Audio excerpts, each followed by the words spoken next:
പ്രിയപ്പെട്ട നികുതിദായകരെ, 2022 മാർച്ച് 28, 29 തീയതികളിൽ കൊട്ടാരം വാസികൾ പ്രഖ്യാപിച്ച പണിമുടക്കിനെതിരെ സാധാരണക്കാരായ ജനങ്ങൾക്ക് അല്പം സംസാരിക്കാനുണ്ട്.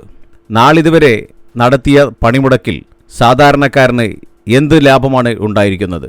ഒരു 10 പൈസയെങ്കിലും പെട്രോളിനോ ഡീസലിനോ അല്ലെങ്കിൽ അരിക്കോ ഗോതമ്പിനോ പഞ്ചസാരക്കോ മറ്റോ ഏതെങ്കിലും തരത്തിലുള്ള 10 പൈസ കുറയ്ക്കാൻ നിങ്ങൾക്ക് സാധിച്ചിട്ടുണ്ടോ?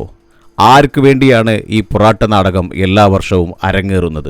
ജനസംഖ്യയുടെ കേവലം 3% വരുന്ന ഉദ്യോഗസ്ഥരും രാഷ്ട്രീയക്കാരും ചേർന്ന് നടത്തുന്ന ഈ ആഭാസ സമരം 97% ആളുകളെയും വീട്ടിലിരുത്തിക്കൊണ്ട് നടത്തുന്ന ഈ ആഭാസ സമരത്തിനെതിരെ ഇനിയും നമ്മൾ പ്രതികരിച്ചില്ലെങ്കിൽ നമുക്ക് പ്രതികരിക്കാനുള്ള ശേഷി തന്നെ നഷ്ടപ്പെട്ടു പോകും.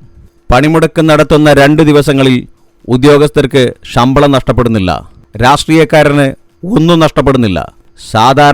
സാധാരണക്കാരായ ഓട്ടോറിക്ഷ തൊഴിലാളികൾക്ക് അല്ലെങ്കിൽ കൂലിപ്പണിയെടുക്കുന്നവർക്ക്, അതുമല്ലെങ്കിൽ ഉപജീവനത്തിന് വേണ്ടി കച്ചവടം തുടങ്ങുന്ന സാധാരണക്കാരായ വ്യക്തികൾക്ക്, അവർക്ക് മാത്രമാണ് ഇതുകൊണ്ട് നഷ്ടമുണ്ടാകുന്നത്.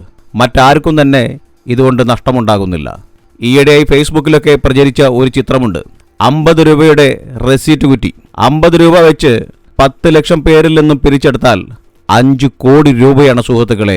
ഈ സമരാഭാസത്തിൻ്റെ പേരിൽ, ഈ ജനദ്രോഹ പണിമുടക്കിൻ്റെ പേരിൽ 10 ലക്ഷം പേരിൽ നിന്നും 50 രൂപ വെച്ചെടുത്താൽ 5 കോടി രൂപയാണ് ഇവർ പിരിച്ചെടുക്കുന്നത്. ഇതുപോലെ കോടിക്കണക്കിന് രൂപ സാധാരണക്കാരിൽ നിന്നും പിരിച്ചെടുത്തുകൊണ്ട് നടത്തുന്ന ഈ ആഭാസ സമരത്തിനെതിരെ നാം ഓരോരുത്തരും ശബ്ദിക്കേണ്ട സമയം അതിക്രമിച്ചിരിക്കുന്നു. നാം ശബ്ദിച്ചേ മതിയാകൂ.